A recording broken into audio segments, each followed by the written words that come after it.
नमस्कार प्यारे बच्चों, आज हम पढ़ेंगे पहला पाठ। हमारा पहला पाठ है विद्यायाः महत्वम्, अर्थात विद्या का महत्व। पिछली वीडियो में मैंने आपको विद्या के महत्व के बारे में संक्षेप में बताया था, पर आज हम इसे विस्तार पूर्वक पढ़ेंगे। श्लोकों को पढ़ने से पहले बेटा कुछ बातों का आपने ध्यान रखना जरूरी है। सबसे पहली बात कि जब आप श्लोकों का या जब आप किसी पाठ को पढ़ रहे हैं तो उसका उच्चारण शुद्ध व स्पष्ट होना चाहिए।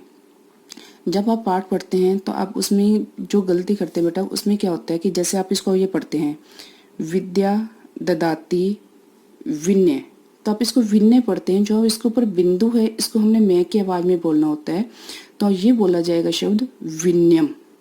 दूसरी बात, जैसे अब यहाँ पर ये है विन्यायाति, यानी कि विन्यादयाति आप इसको पढ़ते हैं, तो हम इसमें संधि की हुई है, तो हम इसका संधि विच्छेद करके पढ़ेंगे। इसे ऐसे बोला जाएगा विन्यात याति पात्रता।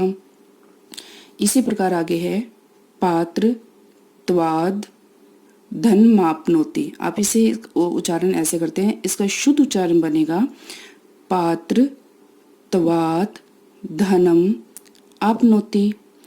इसी प्रकार धनाद धर्मम, धनाद धर्मम नहीं आएगा, इसका संधि विच्छेद जब हम करेंगे तो वो बनेगा धनाद धर्मम ततः सुखम। एक बेटा इसके अंदर आपको यहाँ आप देख रहे होंगे कि यहाँ पर मैंने अन्वय लिखा हुआ है।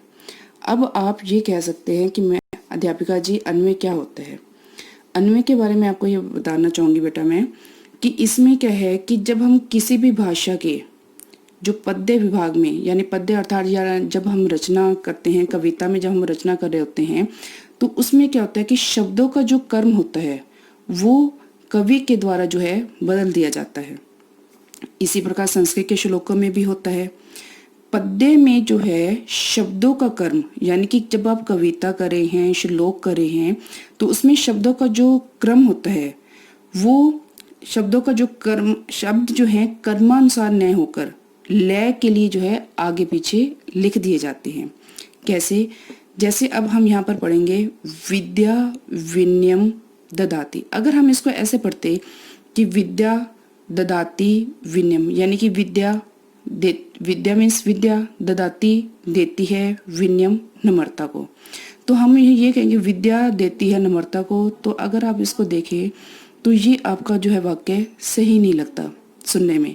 अगर हम इसको ये बोलते हैं कि विद्या विनयम ददाति, विद्या नम्रता को देती है, तो ये वाक्य आपका शुद्ध है, सुनने में अच्छा लगता है।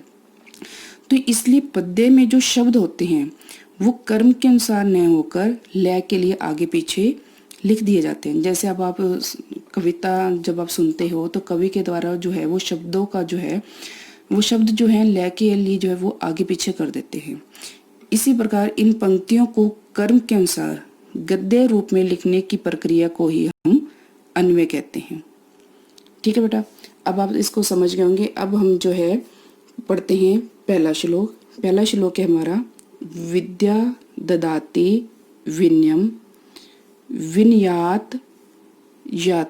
विनयात याति पात्रताम पात्र त्वात् धनम आपनोति धनाद धर्मम ततः सुखम।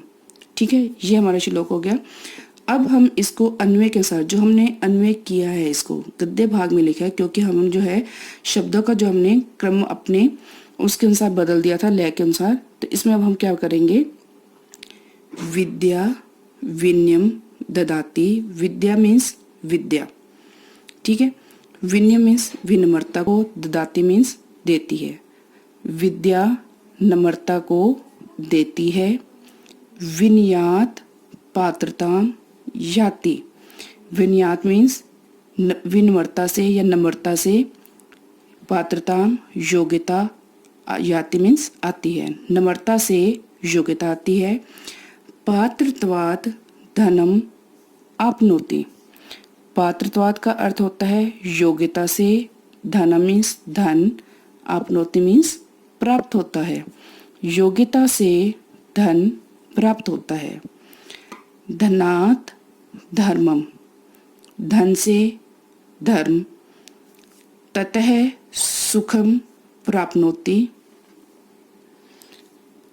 उससे जो है सुख प्राप्त होता है। ठीक है, अब हम इसको दोबारा से देखेंगे कि क्या इसका हिंदी अनुवाद क्या बनेगा। विद्या विनयम ददाति, विद्या यानी कि ज्ञान जो है हमें विनम्रता प्रदान करता है। विनयात पात्रता याति, योग्यता से यानी कि विनम्रता से, पात्रता मीन्स योग्यता आती है। पात्रत्वात् धनम आपनोति, और योग्यता से हमें क्या होता है, धन प्राप्त होता है। धनात् धर्मम, जिससे हम जो है यानी कि हम धन से जो है धर्म के कार्य करते हैं। ततः सुखम प्राप्नोति, और हमें सुख मिलता है। बेटा एक बार मैं इसका हिंदी अनुवाद पुनः दोहराती हूँ। विद्या यानी ज्ञान हमें विनम्रता देता है।